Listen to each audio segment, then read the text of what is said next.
আমাৰ সৈতে আছে সমীৰণ আপুনি কথাখিনি দেখিছে ঘূৰিছে গোটেই অঞ্চলসমূহত মানুহখিনিৰ অৱস্থা যি হঠাৎ অহা প্ৰলয় সেই প্ৰলয়ত সপোনৰ প্ৰজাতি উঠি গৈছে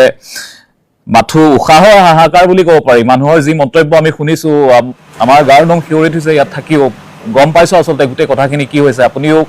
বিভিন্ন অঞ্চলত ঘূৰিছে সমীৰণ প্ৰথম কথা হৈছে কি মানুহখিনিৰ বৰ্তমান প্ৰয়োজন মানুহ বহুত গৈছে ভালো লাগিছে আমাৰ দেখি পেলাই এইবোৰ বস্তু যে উবুৰি খাই পৰিছে গৈ মানুহ কিন্তু বৰ্তমান সময়ত মানুহখিনিক অতিকে প্ৰয়োজন কি বস্তু হৈ আছে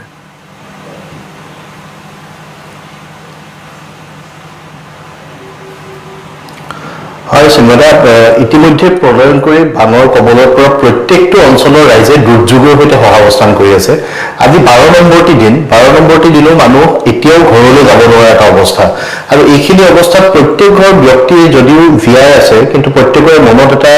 বেদনা আছে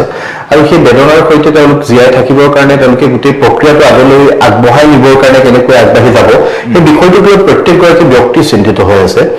আৰু এইখিনি সময়ত আমি কৃতজ্ঞতা জনাব বিচাৰিছো অসমৰ প্ৰত্যেকখন স্থানৰ পৰা ইয়ালৈ লোক আহিছে কোনো অনুষ্ঠানত প্ৰতিনিধিত্ব কৰি আহিছে কোনোবা ব্যক্তি বিশেষ আহিছে কোনোবা বিভিন্ন ক্ষেত্ৰত নিয়োজিত হৈ থকা ব্যক্তি আহিছে ৰাজনৈতিক ব্যক্তি আহিছে দল সংগঠনসমূহ আহিছে তাৰ উপৰিও ভাৰতবৰ্ষৰ ভিন্ন প্ৰান্তৰ পৰা বিভিন্ন লোক আহি ইয়াত সহযোগিতা আগবঢ়াইছে আৰু বিশ্বৰ ভিন্ন প্ৰান্তৰ পৰা বিভিন্ন ব্যক্তিয়ে কাৰোবাৰ যোগেদি হ'লেও ইয়ালৈ সাহায্য পঠাইছে তেওঁলোকে মৰম পঠাইছে সেই প্ৰত্যেকগৰাকী সুহৃদলৈ আমি কৃতজ্ঞতা জ্ঞাপন কৰিছো কিন্তু তাৰ লগে লগে আমাৰ কেইটামান বিষয় আমি যেহেতু প্ৰত্যেকটো অঞ্চললৈ যাবৰ কাৰণে চেষ্টা কৰি আছো মই নেপালী খুঁটি লৈ গৈছো যিটো অঞ্চল আটাইতকৈ বেছিকৈ বিধ্বস্ত হ'ল বিহুবৰ অঞ্চল সন্তক অঞ্চল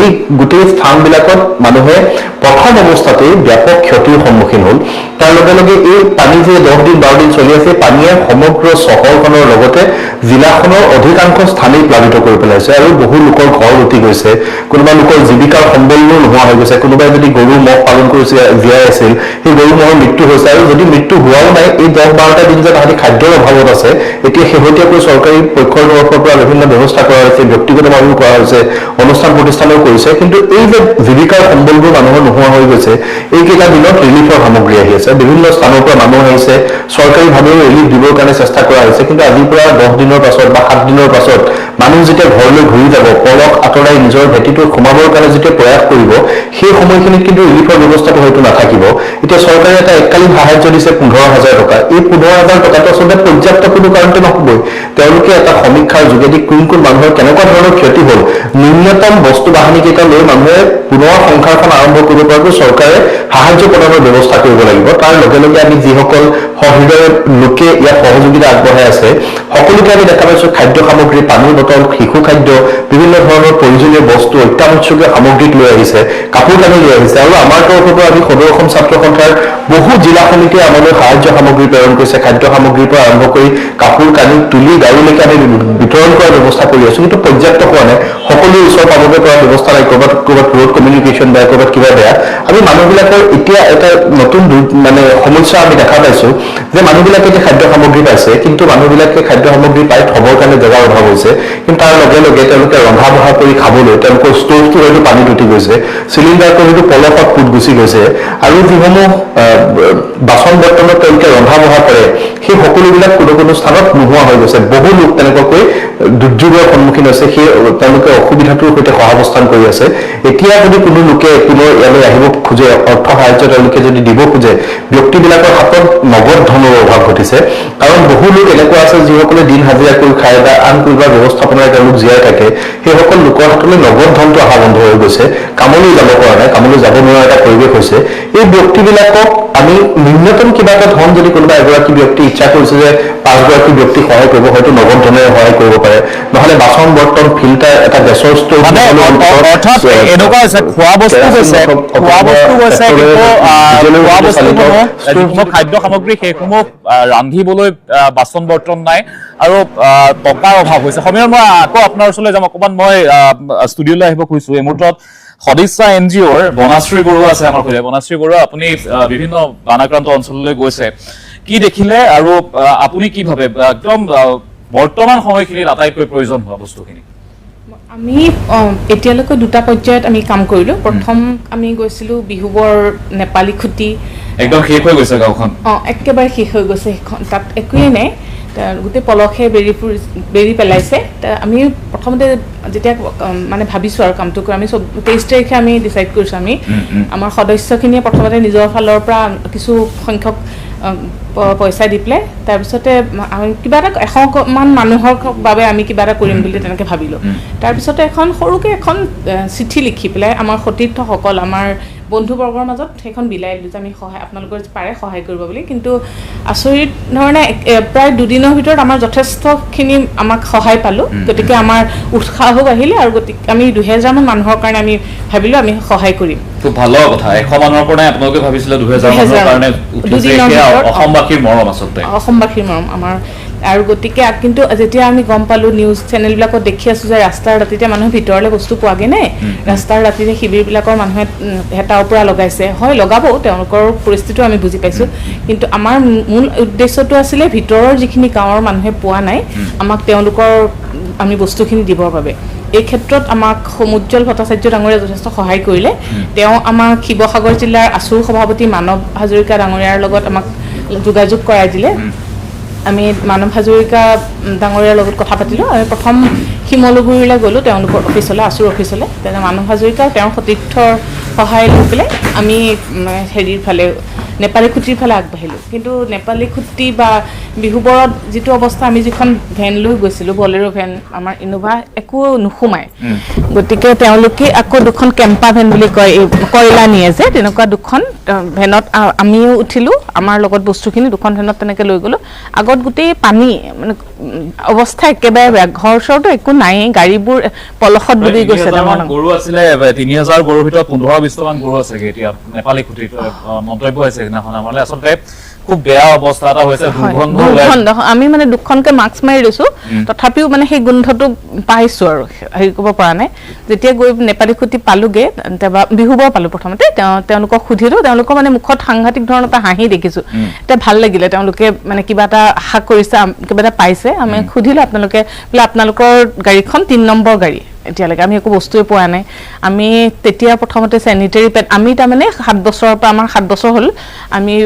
মহিলাসকলৰ মানসিক আৰু শাৰীৰিক বিকাশৰ কাৰণে কাম কৰি আছোঁ আৰু মেইন আমাৰ হেৰিটো হৈছে চেনিটেৰী পেড বিতৰণ কৰোঁ গতিকে আমি চেনিটেৰী পেডটো নিছোঁ আৰু চেনিটেৰী পেডটো দিলেইতো নহ'ব সেইটো লগাবৰ কাৰণে পেণ্টিৰ প্ৰয়োজন গতিকে পেণ্টি লৈ গৈছোঁ তাৰপিছতে চিৰা গাখীৰ পানী বটল 2000তকৈ বেছি হৈছে কিমান কোনো হিচাপ নাই আৰু পানী নিছোঁ তাৰপিছতে ব্লিচিং পাউডাৰ নিছোঁ ফেনাইল নিছোঁ সৰু ল'ৰা ছোৱালী খাবৰ কাৰণে শিশুৰ আহাৰ নিছোঁ তাৰপিছতে আৰু বেলেগ বেলেগ আমি ৰাস্তাত যে গৈ আছোঁ মানুহবিলাকে আমাৰতো হেৰি আছে মানুহবিলাকে ইটো লাগে সিটো লাগে যিয়ে মানে বিচাৰিছে আমাক পইচা দিছে বহুখিনি ক্ষেত্ৰত এটা খেলি মেলিও হৈছে তাত মই আপোনালোকৰ আৰু পৰৱৰ্তী সময়ত আপোনালোকে ক'ত যাব আৰু কেনেধৰণৰ পৰিকল্পনা কৰিছে মই জনাম মই এই মুহূৰ্তত আমাৰ সৈতে কণ্টেণ্ট ক্ৰিয়েটৰ নীলাক্ষী শৰ্মা আৰু কৃষ্ণাক্ষী শৰ্মা আমাৰ সৈতে আছে দুয়োকে স্বাগতম জনাইছোঁ আমাৰ অনুষ্ঠানলৈ দুয়োগৰাকী বানাক্ৰান্তৰ মাজত আছিলে এইকেইদিন তেওঁলোকৰ পৰা মই সুধিম মই এই মুহূৰ্তত দেৱজিৎ মহন্ত ডাঙৰীয়া আপোনাৰ ওচৰলৈ আহিছোঁ বৰ্তমান সময়খিনি কোনো দল সংগঠন বুলি আমি আচলতে আজি আপোনাক মই বিজেপিৰ মুখপাত্ৰ হিচাপে সোধা নাই কাৰণ বৰ্তমান যিখিনি সময় সেইখিনি সময় সকলো একেলগে আগবাঢ়িব লাগিব আমি একেলগে হাতে হাত ধৰি আগবাঢ়িব লাগিব যিখিনি মানুহ দুখ দুৰ্দশাত আছে সেই মানুহখিনিক উদ্ধাৰ কৰিবই লাগিব সেইসকল আমাৰ ভাই ককাই আৰু ভাল লগা কথাটো হৈছে কি সকলো আগবাঢ়ি আহিছে সকলো পৰ্যায়ৰ মানুহ আগবাঢ়ি আহিছে আৰু যোনে যিমান পাৰে দিছে দিবলৈ চেষ্টা কৰিছে আৰু দি যাম বুলি প্ৰতিশ্ৰুতি দিছে সকলোৰে সদায় অৱস্থাটো আচলতে একে নাথাকে কেতিয়াবা 10 টকা এটা দিবলৈও মানুহৰ সমস্যাৰ সৃষ্টি হয় বহু মানুহৰ কিন্তু মানুহে দিছে হিয়া উজাৰি দিছে এই ক্ষেত্ৰত আপোনালোকেও আগবাঢ়ি গৈছে বহুখিনি অঞ্চলত সোমাইছে ইতিমধ্যে বিজেপি কাৰ্যালয়ৰ পৰা বহুখিনি বস্তু গৈছে কেনেকুৱা ধৰণৰ চিন্তা কৰিছে আৰু কেনেকুৱা হলে বস্তুখিনি ভাল হয় আপুনিও যথেষ্ট গৈছে বিভিন্ন অঞ্চললৈ কেনেকুৱা দেখিছে পৰিস্থিতিবোৰ এই কণাকাংক্ষিত এই 3খন জিলাত বিশেষকৈ যোৰহাট শিৱসাগৰ আৰু চৰাইদেউ আগতে এই মানুহখিনি কেতিয়াও এনেধৰণৰ অস্বাভাৱিক বানৰ সন্মুখীন হোৱা নাছিল গতিকে তেখেতসকলৰ কাৰণে বান বুলি প্ৰিপাৰেশ্যন তেনেকুৱা একোৱেই নাছিলে গতিকে এনেকুৱা অৱস্থাত মই ভাবোঁ আমি বহু সময়ত যিহেতু মই সাহসীয়া দলৰ এগৰাকী মুখপাত্ৰ মোৰ এটা অনুৰোধ নেতিবাচকভাৱে আমি কোনো একেদিন একো কথাই ক'ব নালাগে হয়তো আমাৰ কৰণীয় বহুত আছে চৰকাৰ হিচাপে যেহেতু চৰকাৰ মুৰব্বী কৰিব লাগিব আপোনালোকে এইখিনি দেখুৱাই দিয়ক মোৰ বিনম্ৰতাৰে অনুৰোধ আপোনালোকক হয়তো চৰকাৰখনেও কেতিয়াবা অনুভৱ কৰা নাই যে এইখিনিত যাব লাগে মুখ্যমন্ত্ৰী মহোদয়টো নিজেই কৈছে যে এতিয়াও আমি বহু 30% অঞ্চলত আমি নিজে এতিয়ালৈকে যাবই পৰা নাই তাত হৈ যোৱাৰ পৰিস্থিতি নাই গতিকে এনেকুৱা অৱস্থাত হয়তো বানটো কিয় হৈছে এতিয়া আমাৰ ছ'চিয়েল মিডিয়াত বা সামাজিক মাধ্যমত দেখিছোঁ কেতিয়াবা বিভিন্ন ধৰণে নেতিবাচক কথা কয় যে কয়লাৰ কাৰণে কিবাৰ কাৰণে হয় যিয়ে নহওক কিবা এটা কাৰণত হৈছে এইটো নিশ্চিত তাৰ হয়তো এই বানাক্ৰান্তখিনি যেতিয়া পুনৰ সংস্থাপন হয় আমি কিছু সকাহ পাম তাৰ পিছত হয়তো আপোনালোকেই দাবী কৰক যে এখন কমিটি উচ্চবৰ্গীয় কমিটি কৰি দিয়ক কিয় হ'ল যাতে ভৱিষ্যতে নহয় গতিকে সেইবিলাক সময় আছে এতিয়া বৰ্তমান প্ৰয়োজন এতিয়া যদি বানটো আপুনি চাই প্ৰথম অৱস্থাত কি আছিল বানাক্ৰান্ত এই লোকৰ বিপদাপন্ন লোকক আমি জীৱনৰ সুৰক্ষা দিব লাগে অস্থায়ী শিবিৰ পাতিব লাগে আজি সেই ষ্টেজটো লাহে লাহে আমি পাৰ হৈছোঁ এতিয়া দ্বিতীয় ষ্টেজটো আটাইতকৈ ডাঙৰ হ'ব স্বগৃহত আমি কেনেকৈ পুনৰ সংস্থাপন দিম কাৰণ বিভিন্ন মানুহৰ ঘৰ এতিয়া বোকাৰে আৱৰি আছে তাৰপিছত সেইসকলক ঘৰলৈকে উভতি যোৱা এটা পৰিৱেশো যদি আমি ক্ৰিয়েট কৰাৰ একেলগে সেই সময়ত আটাইতকৈ ডাঙৰ সমস্যাটো হ'ব মহামাৰী হ'ব যেনেকৈ পশুধনবিলাক মৃত্যুমুখত পৰিছে এই পিছত এই সকলোবিলাকৰ ক্ষেত্ৰত এই 2 নম্বৰ ফেজটো আটাইতকৈ ক্ৰিটিকেল এতিয়া যিটো ফেজৰ কথা মই কৈছোঁ যে এতিয়া কাৰণ বহু ৰাস্তাৰ পৰাই পানী যোৱা নাই ঘৰত বোকা পানী হৈ আছে গতিকে প্ৰথম কথা ঘৰৰ কাৰণে বোকাখানি আমি আঁতৰাব লাগিলে ৰাস্তাটো শুকোৱাৰ পিছত বা তেখেতসকলক মহামাৰী স্বাস্থ্য সেৱাৰ যিটো আমাৰ কাৰণে এক প্ৰত্যাহ্বান হ'ব এই প্ৰত্যাহ্বানটোক চৰকাৰে হয় আমি চৰকাৰ হিচাপে বিভিন্ন পদক্ষেপ লৈছে আৰু ল'বও লাগিব আমি সেই ক্ষেত্ৰত কেতিয়াও পিছুৱাই অহা নাই গতিকে মই যেনেকৈ আপুনি কৈছে ভাৰতীয় জনতা পাৰ্টীৰ দলীয় কাৰ্যালয়ৰ পৰা গৈছে নহয় ভাৰতীয় জনতা পাৰ্টীয়ে মানুহৰ কাৰণে আগবাঢ়িছে তাত আমি কেতিয়াও দলভাৱে ক'ব নালাগে য'ত যেনেকৈ যিয়ে দিছে অখিল গগৈ ডাঙৰীয়াই সন্মুখৰ পৰা নেতৃত্ব দিছে তেখেতক আমি ধন্যবাদ দিছোঁ হয়তো আমি ৰাজনীতি কৰি থাকিম কিন্তু মোৰ এটা অনুৰোধ ৰাজনীতিক হিচাপে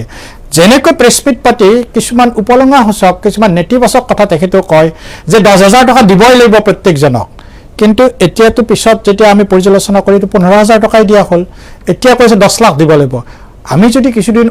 অপেক্ষা কৰক কাৰণ এতিয়া উচ্চস্তৰীয় বৰ্গ আহিছে তেখেতসকলে গোটেইখিনি চাব হয়তো তেখেতে 10 লাখ কৰিছে যদি আমিতো বিচাৰোঁ তাতকৈ বেছি পাওঁ গতিকে তেখেতসকলে ছাজেশ্যন দিয়ক কিন্তু কৰবাত উঠি আমি তাণ্ডৱ নৃত্য কৰিম শিৱৰ নৃত্য কৰিম নিদিলে সেইবিলাক কথা এতিয়া সেই নেতিবাচক কথাবিলাক নালাগি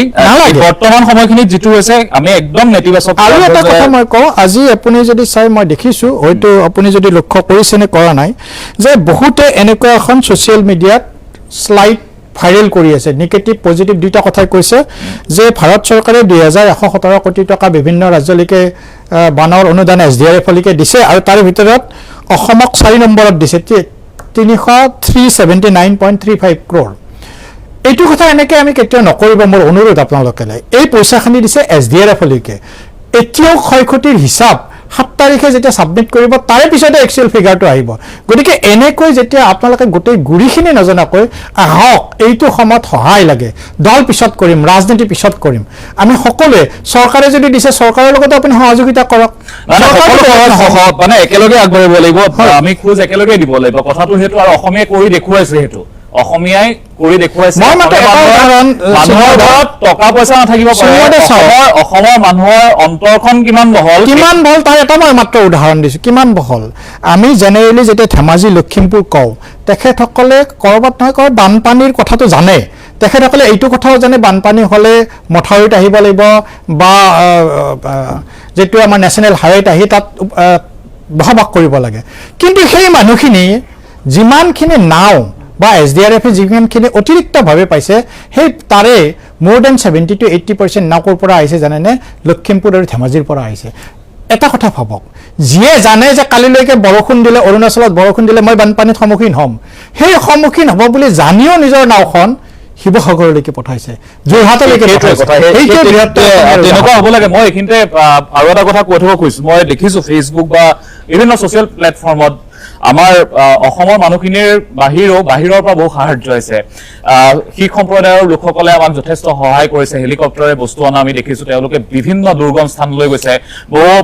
কণ্টেণ্ট ক্ৰিয়েটৰ আহিছে অসমলৈ তেওঁলোকক আমি ধন্যবাদ জনাইছোঁ কিন্তু তেওঁলোকৰ বস্তুবোৰতো আমাৰ মানুহে কিছু নেতিবাচক মন্তব্য কৰিছে তেনেকুৱা নকৰিব আমি আহ্বান জনাইছোঁ কাৰণ তেওঁলোক আমাৰ আলহী, তেওঁলোকে আমাক সহায় কৰিবলৈ আহিছে, নিজে আহিছে সহায় কৰিবলৈ খবৰ পায়। চ' সেই বস্তুবোৰক আপোনালোকে বেলেগ ফালে এটা বেলেগ ধৰণে লৈ নাযাব। মই ৰিতম সিং আপোনাৰ ওচৰলৈ যাম, প্লেলখনৰ কথা সুধিম। মই নীলাক্ষী শৰ্মা আপোনাৰ ওচৰলৈ গৈছো এই মুহূৰ্তত। যিহেতু আপোনালোক ঘূৰিছে অঞ্চলবোৰত, দেখিছে দুখ দুৰ্দশাবোৰ, ক'বলৈ আচলতে ভাষা নাই, শব্দ নাই। আমিও দেখি আছো যে মানুহৰ যিবোৰ কথা আমি শুনিছো, মানে ৰাতিও টোপনি নহাৰ ধৰণৰ এক কথা বতৰা চলি গ'ল, যিখন হৈ গ'ল। কাৰণ মানুহখিনি সাজু নাছিল, ভবা নাছিল যে এনেকে পানী আহিব, শেষ হৈ যাব গোটেই ঘৰখন। আমি এনেকুৱা ফুটেজ আছে যে ঘৰখনৰ অকল ফ্ল'ৰখন আছে, ওপৰ চব উঠাই নিলে, পানীৰ মাজত গডৰেজ পৰি আছে, কিবা পৰি আছে। কি দেখিলেগে গৈ, আৰু বৰ্তমান সময়খিনিত আটাইতকৈ প্ৰয়োজন কি বুলি ভাবিছে? আচলতে সকলোৰে নিচিনা আমিও ফটো দেখিছো, ভিডিঅ' দেখিছো, দেখি পেলাই কিবা এটা কৰোঁ, সেই ভাৱেৰে নিজৰ ফালৰ পৰা হওক বা ৰাইজৰ ফালৰ পৰা হওক যিখিনি ৰিলিফ পাইছো লৈ পেলাই গৈছো। কিন্তু nothing in the world will prepare for what you see there. যেতিয়া আমি তাত থিয় দিছো, সেই যে গোন্ধটো, সেই যে ডিভাষ্টেশ্যনৰ, সেই যে মৃত্যুৰ যিটো গোন্ধ,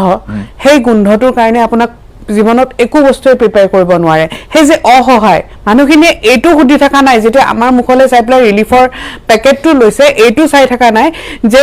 কালি আমি কি খাম, তেওঁলোকে আমাৰ ভৱিষ্যতটো কি হ'ব। যেতিয়া আমি এৰিয়েল ফটোবিলাক দেখিছো, এতিয়া আপোনালোকে ফুটেজ দেখাই আছে যে ঘৰবিলাক নোহোৱা হৈ গৈছে, আপুনি কৈছে ফ্ল'ৰটোৱে নোহোৱা হৈ গৈছে, অকল মানে ফ্ল'ৰখন আছে, বাকী একো নাই। কিন্তু আচলতে সেইটো এটা মানুহৰ সপোন। 20-30 বছৰ মানুহে যেতিয়া এটা ঘৰ বান্ধে, সেই সপোনটো নোহোৱা হৈ গৈছে, আৰু তাৰে লগতে যিমান স্মৃতি আছে। কিন্তু সেইখিনি ৰিবিল্ডিং, ৰিলিফ টু ইমিডিয়েট এটা কম্পেশ্যন, এক্ট অফ কম্পেশ্যন। আমি গোটেইখিনি এতিয়া সকলোৱে যে কৈ আছে, সকলো আগবাঢ়ি আহিছে, সেইটো কম্পেশ্যনত আগবাঢ়ি আহিছে। কিন্তু তাৰে পিছৰ ষ্টেজটোহে মেইন ক্ৰুচিয়েল, ৰিবিল্ডিং। চৰকাৰে ৰিবিল্ডিঙত বেছি সংস্থাপন দিব লাগিব। হয়, আৰু থকা জেগাটোৱে বৰ সহজ কাম নহ'ব। 11,000 ঘৰ যদি আজি ভাঙি গৈছে, তেতিয়াহ'লে 11,000 ঘৰৰ কাৰণে কিমান মিস্ত্ৰী লাগিব, কিমান ইঞ্জিনিয়াৰ লাগিব, কিমান প্লাম্বাৰ লাগিব, কিমান মেকানিক লাগিব। EMI দি থাকিব লাগিব, কিন্তু গাড়ী বেয়া হৈ গুচি গৈছে। হোম লোন দি থাকিব লাগিব, ঘৰ নোহোৱা হৈ গুচি গৈছে। গতিকে এইটো ষ্টেজ বাই ষ্টেজ। আমি এতিয়া কেমেৰাটো গুচি যোৱাৰ লগে লগে শিৱসাগৰক পাহৰিব নালাগিব। মই সকলোকে আহ্বান দিছো যে কেমেৰা আছে কাৰণে আমাৰ সকলোৰে এটা ইমোশ্যনেলি চাৰ্জড এনভাইৰনমেণ্ট এটাত আমি আছো, খুব আমি ইমোশ্যনেল হৈ আছো। কিন্তু কেমেৰাটো গুচি যোৱাৰ লগে লগে সেইটো যাতে হৈ নাযায়। একদম ঠিক কথা কৈছে। মই সেইটোৱে আহ্বান জনাইছো যে এইটো সময়ত যি ধৰণে মানুহখিনি আগবাঢ়ি আহিছে, সেই বস্তুটো থাকক, বহু দিনলৈ থাকিব লাগিব। কাৰণ এটা ঘৰ বনোৱাটো ইমান সহজ নহয়, আৰু বহুতৰ ঘৰখন আমি যিটো দেখিছো বহু বছৰ পিছলৈ গুচি গৈছে। তেওঁলোকৰ সম্পদ একোটো নাবাছিল। এনেকুৱা আহিছে, সেইদিনাখন দেখিছো এজন মানুহৰ সকলো উটুৱাই লৈ গ'ল, তেওঁৰ 4 বছৰীয়া কন্যা সন্তানটি উটুৱাই লৈ গৈছে। তেওঁ কৈছে যে ইয়াৰ জাবৰৰ মাজতে আছে বুলি মই ভাবিছো, তেনেকুৱা ধৰণৰ কথা তেওঁ কৈছে। তেওঁৰ নিজৰ পত্নীক উটুৱাই নিলে, তেওঁৰ নবৌয়েকক উটুৱাই নিলে, 4জন সদস্যক উটুৱাই লৈ গুচি গ'ল। তেওঁ বাঁহডালত ধৰি পেলাই কোনোমতে জীৱনটো ৰক্ষা কৰিলে। তেনেকুৱা বহু কথা পোহৰলৈ আহিছে। মই কৃষ্ণাক্ষী শৰ্মা আপোনাৰ ওচৰলৈ আহিছো। আপুনিও যথেষ্ট লাগি আছে, এইকেইদিন দেখিছে বস্তুখিনি। আপোনাৰ মতে কেনেকুৱা হ'ব লাগে ভৱিষ্যতৰ কথা আমি চিন্তা কৰিব লাগিব? বৰ্তমান হৈ আছে, কিন্তু ভৱিষ্যতে আৰু কিমান দিনলৈ? আমি যেতিয়া গৈছিলো প্ৰথম, নীলাক্ষী আৰু মোৰ এইটো ইনিচিয়েটিভ আছিল। আমি যেতিয়া সেইফালে গৈছিলো, আমি একো ভাবি যোৱা নাছিলো। আমি জাষ্ট গৈছিলো, আমি ব্লেংক এটা মাইণ্ড লৈ গৈছিলো যে কি হ'ব কি নাই, আমি গৈ তাতে চামগে। তাতে আমি ইণ্ডিয়ান আৰ্মিৰ সহযোগত বহুতো ভিতৰুৱা অঞ্চল, যেনেকে চন্তক বা বিভিন্ন ধৰণৰ নেপালী খুটি, সেই জেগাটুকুৰ যেতিয়া খালি মৰুভূমিৰ নিচিনা, একো নাই তাত, অকল পানী, ঘৰ দুৱাৰ নাই, সকলোখিনি ভাঙি চুৰমাৰ, মানুহখিনি আছে। আৰু আটাইতকৈ ভাল লাগিছে, যেতিয়া আমি ৰিলিফখিনি দিছো, সেই মানুহখিনিয়ে তাত আমাক কৈছে যে বাইদেউ আমাক নিদিব, আৰু আগলৈ দিয়ক। ভাবক, এইখিনি মুহূৰ্তত, যিখিনি মুহূৰ্তত মানুহে হয়তো খাবলৈ নাই, হয়তো পিন্ধিবলৈ নাই, তেওঁলোকে অনেষ্টলি কৈছে যে আমাতকেও বেয়া অৱস্থা ভিতৰুৱা অঞ্চলত। আৰু সেইসকল লোকক আমি ৰিলিফ দিবলৈ গৈছিলো। জীৱ জন্তু মৰা আমি দেখিছো তাত। গোন্ধটোতো নীলাক্ষীয়ে কোৱাৰ নিচিনাকে যথেষ্ট বেয়া এটা গোন্ধ, যিটো হয়তো অসহনীয়।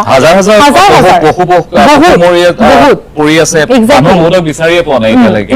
নাই। তাৰোপৰি এডুকেশ্যন, এতিয়া যদি আমি ভৱিষ্যত পাছতো চাব যাওঁ সেই এডুকেশ্যন কি হ'ব আৰু সকলোতকৈ ডাঙৰ কথা আজি আমি ইয়াক কম নেকি যে এইটো এক্ট অফ গড বুলি আজি ই এক্ট অফ গডত পৰিব নেকি এই প্ৰশ্নটো মই আজি চৰকাৰকো সুধিব বিচাৰিছো ইয়াতে বহি থকা সকলো পেনেলিষ্টক সুধিব বিচাৰিছো এইটো বাৰু এক্ট অফ গড নে এইটো এক্ট অফ হিউমেন বিং যিটো আজি হ'ল যাৰ কাৰণে আজি ইমান হাজাৰ হাজাৰ শ শ লাখ লাখ মানুহে ভুক্তভোগী হ'ব লগা হ'ল আজি যিখিনি ক্ষেত্ৰত মানুহে আজিও সাহায্য দি আছে আজিও মানুহ কম্পেশ্যনেট অকল অসম বুলি নহয় ভাৰতবৰ্ষ পৃথিৱী বিশ্ব বিভিন্ন প্ৰান্তৰ পৰা মানুহে আহি কেনেকে সহায় কৰো কি কৰো বুলি ভাবি আছে চৰকাৰলৈ মুখ মিলি থকা নাই মানুহে নিজে গৈ গৈ আজি সাহায্য দি আছে আমিও সেকেন্ড ড্ৰাইভ এটা এতিয়া কৰি আছো পিছৰখিনি পৰ্যায় কি এডুকেশ্যন কেনেকে আগবাঢ়িব স্কুলসমূহৰ কি হ'ব তেওঁলোকৰ থকাৰ ব্যৱস্থা কি হ'ব কিমান ইয়াতে প্ৰশ্নবোধক চিন অসম পিছুৱাই গ'ল নেকি বাৰু 20 বছৰলৈকে এইটো আজি আটাইতকৈ 50 বছৰলৈকে পিছুৱাই গৈছে নেকি বুলি প্ৰশ্ন হৈছে মই ৰিতম সিং যিহেতু কৃষ্ণাক্ষী শৰ্মাই কথাটো উলিয়াইছে যে এক্ট অফ গডৰ কথাটো তেওঁ ক'লে তেওঁ প্ৰশ্নও কৰিছে এখন PIL দিয়া হৈছিল দেৱব্ৰত শইকীয়াৰ ফালৰ পৰা মই দেৱব্ৰতৰ লগত কালি কথা পাতিছিলো ক'লে যে ৰিতমে ভালকে কথাখিনি ক'ব পাৰিব আপুনি দিছিলগে PIL খন ফাইল কৰিছিল সেই PIL খন উত্তৰ লাগিব আমাক উত্তৰটো লাগিবই কাৰণ যি হৈ গ'ল এই মানুহখিনি আজিলৈকে সেই বস্তুখিনি দেখা নাই আৰু যি দৃশ্য পোহৰলৈ আহিছে যে ভুলটো হৈছে ক'ৰবাত সাংঘাতিক ডাঙৰ ভুল এটা হৈছে সেই PIL খনৰ কথা অকমান কৈ লওকচোন কি কি বিষয়ৰ ওপৰত আপুনি PIL খন দিছিল মই বিস্তৃতভাৱে সুধিম ভালকে আপোনাক প্ৰথমতে কি কি বিষয়কেইটা কৈ লওকচোন আপুনি দেৱব্ৰত শইকীয়া ছাৰৰ যোনটো PIL এইটো চলিছে এইটো যোৱা 8 বছৰৰ পৰাই প্ৰক্ৰিয়াটো চলি আছে আৰু যোৱা 8 বছৰৰ পৰা আজিলৈকে তেওঁ দুখন PIL এখন কন্টেম্প পিটিশন আৰু এখন ৰিভিউ পিটিশন এই চাৰিটা পিটিশন মাননীয় উচ্চ ন্যায়ালয়ত ফাইল কৰিছিলে 2018 PIL 70 of 2018 ফাইল কৰিছে য'ত তেওঁ কৈছিলে যে দিখৌ নদীত অবৈধ খনন চলি আছে আৰু 4 জানুৱাৰী 2019ত মাননীয় আমাৰ উচ্চ ন্যায়ালয় গুৱাহাটীয়ে মাইন ডিপাৰ্টমেণ্টক কৈছিলে ইনভেষ্টিগেশ্যন কৰক 2 মাহত ৰিপৰ্টটো ছাবমিট কৰক এই ৰিপৰ্টটো কেতিয়াও ছাবমিট কৰা নহ'ল তাৰপিছত দেৱব্ৰত শইকীয়া ডাঙৰীয়াই PIL 62 of 2019 ফাইল কৰিলে যাত তেওঁ 4টা মেইন প্ৰেয়াৰ আছিলে ফাৰ্ষ্ট আছিলে এটা creation of mineral and mines and mineral task force battalion যিহেতু এইটো এটা সীমা অঞ্চল হয় সীমা অঞ্চলত কি হয় নাগালেণ্ড চৰকাৰৰ ইয়াত এটা ভূমিকা আছে অসম চৰকাৰৰ ভূমিকা আছে সেইকাৰণে তেওঁ মানে আবেদন দিছিলে যে এটা দুয়ো চৰকাৰৰ মিলা অভিজ্ঞতাত এটা টাস্ক ফ'ৰ্চৰ গঠন কৰা হওক তাৰপিছত এটা হাই পাৱাৰ্ড কমিটি ফৰ্ম কৰা হওক দিখৌ নদী ইক'চিষ্টেমৰ প্ৰটেকশ্যনৰ কাৰণে এইটো বচাবৰ কাৰণে কেনেকৈ দিখৌ নদীক বচাব পাৰি তাৰ ওপৰত এটা হাই পাৱাৰ্ড কমিটি হ'ব লাগে আৰু district mineral foundation trust fund এইটো চবতকৈ ইম্পৰ্টেণ্ট বস্তু আজি আমাৰ যিমান অসমৰ য'ত য'ত আমাৰ খনন হৈ আছে বালিৰ খনন শিলগুটি খনন কয়লা প্ৰত্যেক ডিষ্ট্ৰিক্টৰ এইটো আইনতে লিখা আছে যে এটা ট্ৰাষ্ট ফাণ্ড ক্ৰিয়েট কৰা হ'ব য'ত এনেকুৱা বিপদ সম্পদ আহিলে সেই ট্ৰাষ্ট ফাণ্ডৰ পৰা পইচা তেওঁলোকক দিয়া হ'ব সেইকাৰণে যোনটো চৰকাৰে ৰাজস্ব গ্ৰহণ কৰে যোনটো টেক্স লয় সেই টেক্সৰ এটা অংশ সেই ফাণ্ডত যায় সেইটোৰ কাৰণে তেওঁ এটা PIL ফাইল কৰিছিলে 2019ত আৰু 2019তে 21 অক্টোবৰত গুৱাহাটী হাইকোৰ্টত আমাৰ অসম চৰকাৰে নিজে এডমিশ্যন কৰিছে নিজে মানিছিলে যে দিখৌ অঞ্চলত আপোনাৰ অবৈধ খনন চলি আছে আমি ইয়াৰ এগেইনষ্টত ডাইৰেকশ্যন আমি কিবা এটা কৰিম কিন্তু একো নকৰিলে তাৰপিছত ৰিভিউ পিটিশ্যন 101 of 2022 এইটো ফাইল কৰা হ'ল য'ত আকৌ মাননীয় উচ্চ ন্যায়ালয়ে আমাৰ principal chief conservator of forest Assam চৰকাৰক ডাইৰেকশ্যন দিছে যে আপুনি ইমিডিয়েটলি এটা ফৰেষ্ট টাস্ক ফ'ৰ্চ আপুনি গঠন কৰক আৰু ইয়াৰ ওপৰত একশ্যন লওক সেয়াই নহয় তাৰপিছত দেৱব্ৰত শইকীয়া ডাঙৰীয়াক 2022ত 12 জানুৱাৰীত তাৰ assistant executive engineer Nazira water research ডিপাৰ্টমেণ্টে নিজে চিঠি লিখে যে ছাৰ বামুণপুখুৰী টি ষ্টেটৰ ওচৰত এনেকুৱা অবৈধ খনন চলি আছে যে যাৰ কাৰণে যোনটো দিখৌ নদীৰ আপোনাৰ যোনটো কোৰ্চটো চেঞ্জ হ'ব পাৰে 2022ত এই চিঠিখন তেওঁৰ যোনটো ডিষ্ট্ৰিক্টৰ আপোনাৰ DC তেওঁলৈ এইটো প্ৰেৰণ কৰা হৈছিলে চিফ ছেক্ৰেটাৰীলৈ লিখা হৈছিলে যোৱা বছৰ 2025তো চিফ ছেক্ৰেটাৰীলৈ তেওঁ এটা চিঠি লিখিছিলে যে যিহেতু তেওঁ চিমলুগুৰিত তেওঁৰ নিজৰ ঘৰৰ বাসগৃহ আছে তাৰ ওচৰতে এনেকুৱা অবৈধ খনন চলি আছে ইয়াৰ পৰা এটা ডাঙৰ ঘটনা ঘটিব পাৰে কিন্তু ইমান চিঠি লিখাৰ পিছতো মুখ্যমন্ত্ৰী ডাঙৰীয়াৰ এইটো তুলনাত এটা ব্যংগ দিলে যে দেৱব্ৰত শইকীয়া অকল চিঠিয়ে লিখি থাকে যদি আজি সেই চিঠিবোৰৰ ওপৰত কিবা এটা একশ্যন ল'লে হ'ল যোৱা 8 বছৰত এই পৰিস্থিতি আমি আজি দেখিব পৰা নাছিলো ঠিক আছে মই আৰু আছে আপোনাৰ সৈতে মোক পাতিবলৈ কথা মই পাতি যাম কিন্তু এই বলিয়াপানত জীৱন শেষ হৈ গ'ল বহুতৰ। বহু মানুহ হেৰাই আছে, এতিয়ালৈকে বিচাৰি পোৱা নাই। ক'ত হেৰাল তাৰ কোনো একো খবৰ নাই। পানী শুকাইছে, কিন্তু মানুহৰ চকুলো শুকোৱা নাই। বহুখিনি কথা পাতিবলগীয়া আছে, এটা চমু বিৰতি। হ'ব মানুহখিনি পানীখিনি শুকোৱাৰ পিছত নিজৰ ঘৰলৈ উভতি যোৱাৰ কাৰণে এটা পৰিৱেশ ক্ৰিয়েট কৰা, যিহেতু ইয়াত বিভিন্ন আমাৰ কণ্টেণ্ট ক্ৰিয়েটৰকে ধৰি সমাজৰ বিভিন্ন ষ্টেক হোল্ডাৰ আছে, আৰু যিখিনিয়ে চাই আছে, মই তেখেতসকলৰ প্ৰতি এটা অনুৰোধ, চৰকাৰে যেতিয়া যেতিয়া সাহায্য আগবঢ়াব, ক'ৰবাত যদি আপোনালোকে এনেকুৱা নহয় যে চৰকাৰে যিখিনি কৰিছে সকলোৱে সদিচ্ছাৰে কৰক, মোৰ অনুৰোধ, কেতিয়াবা কিবা কাৰণত যদি কৰা নাই, সেইখিনি আপোনালোকৰ দায়িত্ব, কিন্তু সেইখিনি উলিকিয়াই দিব।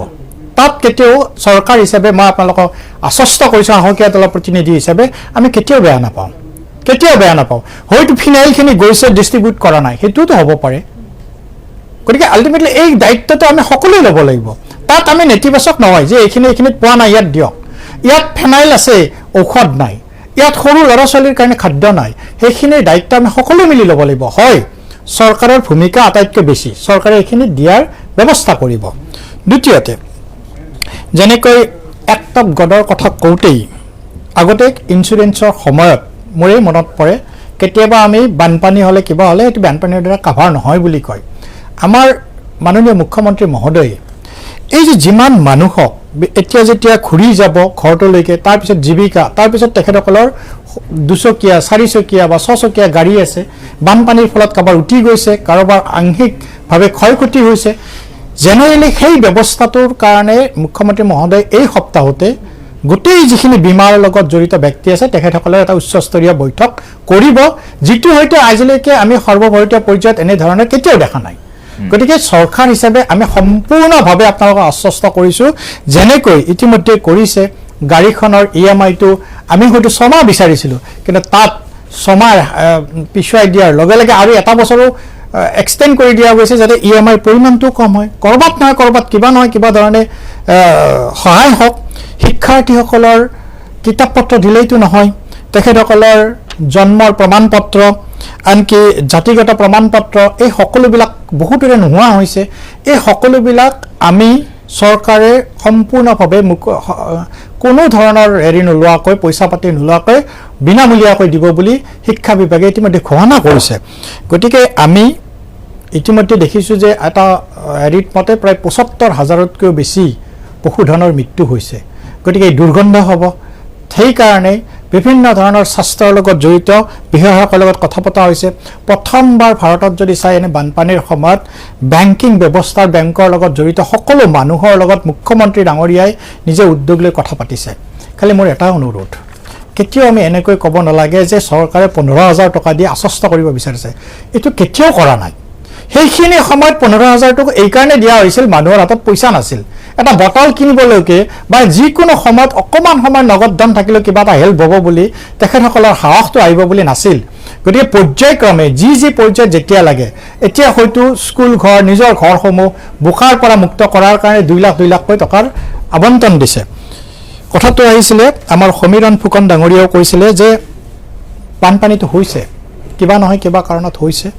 বহুতে এনেকৈ কৈছে যে নাগালেণ্ডৰ লগত যিটো প্ৰবল বৰষুণ হৈছিল, তাৰ উপৰিও ক্লাউড ব্লাষ্টটো যিটো চলি আছে, ক্লাউড ব্লাষ্ট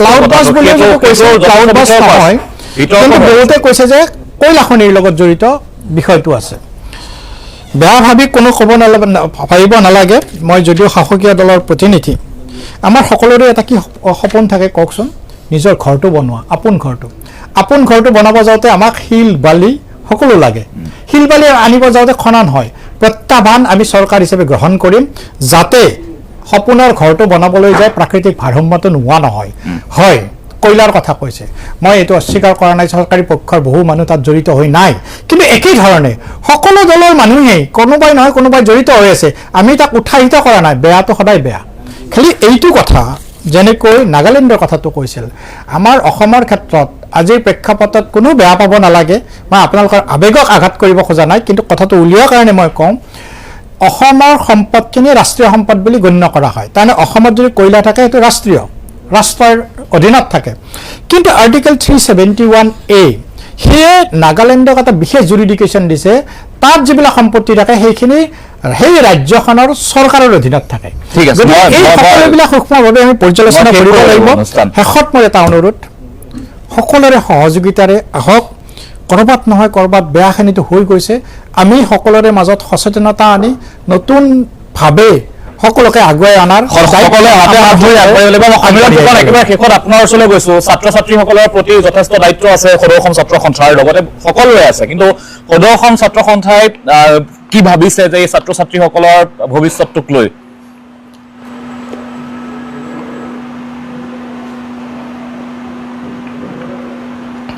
হয় চিন্ময় আমাৰ শিৱসাগৰ যোৰহাট আৰু চৰাইদেউ জিলাৰ যি বানৰ বিভীষিকা হ'ল বহু শিক্ষানুষ্ঠান চৰকাৰী খণ্ডৰ শিক্ষানুষ্ঠান পানীৰ তলত আৰু সেইসমূহৰ আন্তঃগাঁথনি ইতিমধ্যে বহুত সুবিধাজনক নাছিল যাৰ ফলত এতিয়া এই গোটেই শিক্ষানুষ্ঠানসমূহ ব্যাপক দুৰ্যোগৰ সন্মুখীন হৈছে আৰু 1 তাৰিখ যিহেতু আজিৰ পৰা বন্ধ খোলাৰ কথা আছিল বন্ধ কিছুদিন এক্সটেণ্ড হৈছে আৰু এটা আমি এইখিনি সময়তে ক'ব খোজো যে আমি ONGC অসম সম্পদ যিহেতু ইয়াতে ONGC আছে ইয়াৰে হেডকোৱাৰ্টাৰ নাজিৰা আছাম এছেটৰ আমি হেডকোৱাৰ্টাৰৰ যিগৰাকী এছেট মেনেজাৰ যিগৰাকী কাৰ্যবাহী সঞ্চালক তেখেতলৈ এখন পত্ৰ প্ৰেৰণ কৰিছিলোঁ সদৌ অসম ছাত্ৰ সন্থাই যে ইয়াত যিমানখিনি স্কুল যিমানখিনি শিক্ষানুষ্ঠান সকলো কলেজ স্কুল সকলোকে ধৰি যিমানখিনি ক্ষতিগ্ৰস্ত হৈছে সেইসমূহৰ পুনৰ তেওঁলোকে সহযোগ কৰিম বুলি কৈছে ইতিমধ্যে সেই সন্দৰ্ভত আমি বাতৰি কৈছো তেওঁলোকে আপোনালোকক বা চৰকাৰক সকলোকে সহযোগ কৰিম বুলি কৈছে হয় হয় হয় তেওঁলোকে কৰিম হয় এতিয়া ক্লাছসমূহ আৰম্ভ হ'ব লাগিব কাৰণ ছাত্ৰ ছাত্ৰীখিনিয়ে পঢ়িব পাৰিব লাগিব এই বিষয়টো হয়তো 8-9 তাৰিখৰ পৰা স্কুলবিলাক আৰম্ভ কৰিবৰ কাৰণে প্ৰচেছ হ'ব সকলো শিক্ষানুষ্ঠান আৰম্ভ হ'ব কিন্তু তাৰ লগে লগে আমি সন্মুখীন হ'ব লগা আন এটা সমস্যা হৈছে যে আমাৰ এই জিলাকেইখনৰ ছাত্ৰ ছাত্ৰীসকলে অসমৰ বিভিন্ন শিক্ষানুষ্ঠানত অধ্যয়ন কৰি আছে এই সন্দৰ্ভতো আমি শিক্ষা বিভাগৰ মুখ্যমন্ত্ৰী ডাঙৰীয়াক এই বিষয়টো দৃষ্টিগোচৰ কৰিম যিহেতু এই শিক্ষানুষ্ঠানৰ ছাত্ৰ ছাত্ৰীসমূহে এতিয়া আন জিলালৈ গৈ তেওঁলোকে পুনৰ পাঠ গ্ৰহণ কৰিব পৰা ব্যৱস্থা নাথাকিব সেয়েহে এইসকল ছাত্ৰ ছাত্ৰী যিসকল কিছুদিন পলমকৈ শ্ৰেণীত উপস্থিত হ'ব সেইসকলৰ বাবে এডিশ্যনেল ক্লাছৰ ব্যৱস্থা কৰিব লাগিব বা সেই নতুনকৈ হয়তো কোনোবাই নামভৰ্তি কৰিছিলে প্ৰথমবাৰৰ বাবে যাব সেইসকলৰ কাৰণে বিশেষ ব্যৱস্থাপনাৰ আমি এটা সৃষ্টি কৰিবৰ কাৰণে সংশ্লিষ্ট কৰ্তৃপক্ষসমূহৰ লগতো আমি যোগাযোগ অব্যাহত ৰাখিবৰ কাৰণে চেষ্টা কৰি আছো আৰু আহিব লগা সময়খিনিত যাতে আমাৰ কোনো লোক প্ৰভাৱিত লোক যাতে কেতিয়াও দুৰ্দশাগ্ৰস্ত হৈ হতাশগ্ৰস্ত হ'ব নোৱাৰে তেনেকুৱা এটা পৰিৱেশ আমি সৃষ্টি কৰিব লাগিব আমি সকলোকে আহ্বান জনাইছো এইখিনি সময় ইজনে সিজনলৈ বোকা ছটিওৱাৰ সময় নহয় এইখিনি সময় নিজৰ পকুল একেলগে আগবাঢ়ি অহা সময় ধন্যবাদ জনাইছো আপোনাক মই একেবাৰে শেষত নীলাক্ষী শৰ্মা আপোনাৰ ওচৰলৈ আহিছে একদম একেবাৰে শেষত কি আহ্বান জনাব মই এতিয়া সকলোকে এইটোৱে কৈছোঁ যে প্ৰথম কথা এই সময়টো এটা নেৰেটিভ ছেট কৰা সময় নহয় এই সময়টো সকলোৱে যেনেকৈ আমি গোটেই এছএমইজ অল অভাৰ দ্য ৱৰ্ল্ড আমি যেনেকৈ গোটেইখিনি আগুৱাই আহিছোঁ তেনেকৈ আমি থাকিব লাগিব দ্বিতীয়তে মই আগতে কোৱাৰ নিচিনাকৈ কেমেৰা যোৱাৰ লগে লগে শিৱসাগৰক পাহৰি যাব নালাগিব তৃতীয়তে চৰকাৰক মই আহ্বান জনাইছোঁ যে তেওঁলোকে ডেফিনেটলি বহুতখিনি ষ্টেপছ লৈছে আৰু গোটেইখিনি যাতে সুকলমে ৰূপান্তৰিত হয় ইনটু একশ্যন সেইখিনি যাতে চাই আৰু লাষ্টলি মানুহখিনিক কৈছোঁ শিৱসাগৰবাসী ৰাইজলৈ আপোনালোকে বহুত সহ্য কৰিছে আৰু ঈশ্বৰে আপোনালোকক বহুত পৰীক্ষা কৰিছে কিন্তু ডেফিনেটলি ভাল দিন আহিব কৃষ্ণা কি সময় একেবাৰে শেষত এইটোৱেই ক'ম যে যোৱাকালি চৰকাৰৰ ফালৰ পৰা এটা সাধাৰণ কথা কোৱা গৈছিল যে ৰিলছ বনাবৰ কাৰণে বা লাইকছ পাবৰ কাৰণে আমি কণ্টেণ্ট ক্ৰিয়েটাৰ্ছসকলে কৰি আছোঁ আজি এটা সাধাৰণ কথা যে ৰিলছ বা কণ্টেণ্ট ক্ৰিয়েটাৰ বা লাইকছৰ কাৰণে আমি এইটো কাম কৰা নাই আমি কৰিছোঁ উই আৰ এম্পেথেটিক অসমখন আমাৰ গোটেই ভাৰতবৰ্ষ গোটেই বিশ্বৰ মানুহে আজি কান্দিছে অসমৰ কাৰণে শিৱসাগৰবাসীৰ কাৰণে আজি আমাৰ বুকু বিষাইছে জীৱ জন্তুখিনিৰ কাৰণে আমাৰ আজি বুকু বিষাইছে গতিকে আজি আমি দেখিছোঁ যে ৰিচেণ্টলি আমি দেখিছোঁ অনন্য বিৰলাও আহিছে তেওঁ ৰিলছ বা কণ্টেণ্ট ক্ৰিয়েশ্যনৰ কাৰণে অনা নাই শ্বি ইজ এ ফিলেন্থ্ৰপিষ্ট তেখেতে আজি সমাজৰ কাৰণে কৰিব বিচাৰিছে কাৰণেহে আহিছে গতিকে ইয়াতে আটাইতকৈ ডাঙৰ প্ৰশ্ন যে আজি সকলোকে ক'ব বিচাৰিছে এই ৰিলছখিনিৰ কাৰণেহে সকলোৱে দেখি আছে হয়তো